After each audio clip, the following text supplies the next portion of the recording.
മംഗലാപുരത്ത് നിന്നും ഉടുപ്പിയിലെ മാൽപ്പേ ബീച്ചിലേക്കാണ് ഇന്ന് ഞാൻ യാത്ര ചെയ്യുന്നത്. മാൽപ്പേ ബീച്ചിനടുത്തുള്ള സെൻറ് മേരീസ് ഐലൻഡ് സന്ദർശിക്കുക എന്നതാണ് ഇന്നത്തെ ഞങ്ങളുടെ യാത്രയുടെ ലക്ഷ്യം. മാൽപ്പേ ബീച്ചിൽ നിന്നും 20 മിനിറ്റ് ഫെറിയിൽ സഞ്ചരിച്ച് വേണം നമുക്ക് സെൻറ് മേരീസ് ഐലൻഡിൽ എത്തിച്ചേരുവാൻ.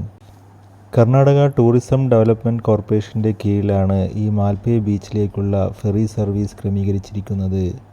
ഒരാൾക്ക് 150 രൂപ ടിക്കറ്റ് എടുത്തു വേണം ഈ ഫെറി സർവീസിൽ കയറുവാൻ. മനോഹരമായ ബീച്ചും ഈ സീ വാക്കുമാണ് മാൽപ്പേ ബീച്ചിൻ്റെ പ്രത്യേകത. ഞാനും ലിജീഷൊപ്പം ഉള്ളത് മാൽപ്പേ ബീച്ചിലെ സീ വാക്കിലാണ്. ഇവിടെ നിന്നാണ് സെൻറ് മേരീസ് ഐലൻഡിലേക്ക് പോവുക. അപ്പോൾ ഞങ്ങൾ ഉടുപ്പിയിലെത്തിയതാണ്. ഇവിടുന്ന് മാൽപ്പേ ബീച്ചിൻ്റെ അവിടുന്ന് സെൻറ് മേരീസിലേക്ക് പോകാനുള്ള ബോട്ടിന് വേണ്ടി വെയിറ്റ് ചെയ്യാണ്. അപ്പോൾ ആ സമയത്ത് ഇവിടെ സീ വാക്ക് ഉണ്ട്. നമ്മൾ ബേപ്പൂരൊക്കെ പുലിമുട്ടിലില്ല, അതുപോലെ തന്നെ സീ വാക്ക് ഉണ്ട്. അപ്പോൾ അതിലൂടെ ഞങ്ങൾ നടക്കുകയാണ്. എല്ലാ ദിവസവും രാവിലെ 9 മണി മുതൽ വൈകുന്നേരം 5 വരെയാണ് സെൻറ് മേരീസ് ഐലൻഡിലേക്കുള്ള ഈ ബോട്ട് സർവീസ്. രാവിലെ ഏകദേശം 10 മണി ആയപ്പോഴേക്കും ഞങ്ങളുടെ ബോട്ട് സെൻറ് മേരീസ് ഐലൻഡിനെ ലക്ഷ്യമാക്കി തിരിച്ചു.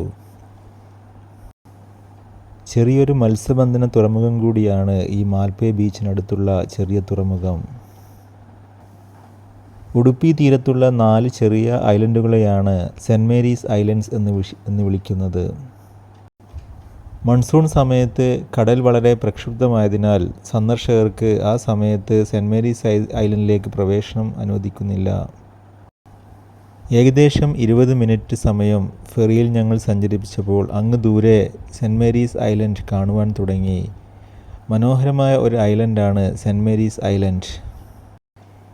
ഈ ബോട്ടിംഗ് പോയിന്റ് കൂടാതെ മാൽപ്പേ ബീച്ചിൽ നിന്നും ഈ മഞ്ഞ നിറത്തിലുള്ള ബോട്ടിൽ ഇവിടേക്ക് സഞ്ചാരികളെ കൊണ്ടുവരുന്നുണ്ട്. 88 മില്യൺ വർഷങ്ങൾക്ക് മുമ്പ് ഒരു വോൾക്കാനിക് ആക്ടിവിറ്റി മൂലം രൂപപ്പെട്ട ഒരു റയോലിറ്റിക് ലാർവ സ്റ്റോൺ നിറഞ്ഞതാണ് ഈ saint Mary's island. Saint Mary's ഐലൻഡിൽ ധാരാളമായി കാണപ്പെടുന്ന ഈ റയോലിറ്റിക് ലാർവ സ്റ്റോൺ കാരണം geological survey of India 2016 saint Mary's ഐലൻഡിനെ നാഷണൽ ജിയോളജിക്കൽ മോണുമെൻ്റായി പ്രഖ്യാപിച്ചിരുന്നു. സെൻറ് മേരീസ് ഐലൻഡ് ഇന്ന് പ്രധാനപ്പെട്ട ഒരു ജിയോ ടൂറിസം സെൻ്ററാണ്. പ്രധാന ഐലൻഡായ സെൻറ് മേരീസ് ഐലൻഡിന് 500 മീറ്റർ നീളവും 100 മീറ്റർ വീതിയുമുണ്ട്. 1498 വാസ്കോ ഡ ഗാമ കോഴിക്കോട് കടപ്പുറത്ത് ഇറങ്ങുന്നതിന് മുമ്പ് സെൻറ് മേരീസ് ഐലൻഡിൽ ഇറങ്ങിയിട്ടുള്ളതായി ചരിത്രം രേഖപ്പെടുത്തിയിട്ടുണ്ട്.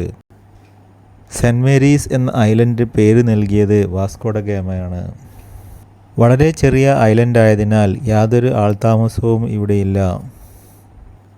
എല്ലാ ദിവസവും രാവിലെ 9 മണി മുതൽ വൈകിട്ട് 5 മണി വരെയാണ് ഇവിടെ സന്ദർശകർക്കുള്ള അനുമതി. ഈ കാണുന്ന തരത്തിലുള്ള വെർട്ടിക്കൽ ലാവ സ്റ്റോണാണ് സെൻറ് മേരീസ് ഐലൻഡിൽ കാണപ്പെടുന്നത്.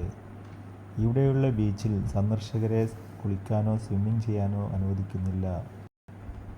വളരെ മനോഹരമായ ബീച്ചാണ് ഇവിടെയുള്ളത്. അതുപോലെ തന്നെ ഇത്തരത്തിലുള്ള വെർട്ടിക്കൽ ലാവ സ്റ്റോണിൻ്റെ ഒരു ശേഖരം തന്നെ സെൻറ് മേരീസ് ഐലൻഡിൽ നമുക്ക് കാണാൻ കഴിയും.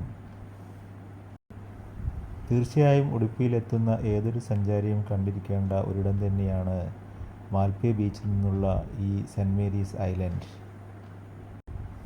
അങ്ങനെ ലാവ സ്റ്റോണുകൾ നിറഞ്ഞ അതിമനോഹരമായ അറബിക്കടലിലെ സെൻറ് മേരീസ് ഐലൻഡിലെ വിശേഷങ്ങൾ ഇവിടെ അവസാനിക്കുന്നു. തീർച്ചയായും സെൻറ് മേരീസ് ഐലൻഡിലെ കാഴ്ചകൾ എല്ലാവർക്കും ഇഷ്ടപ്പെട്ടു എന്ന് കരുതുന്നു.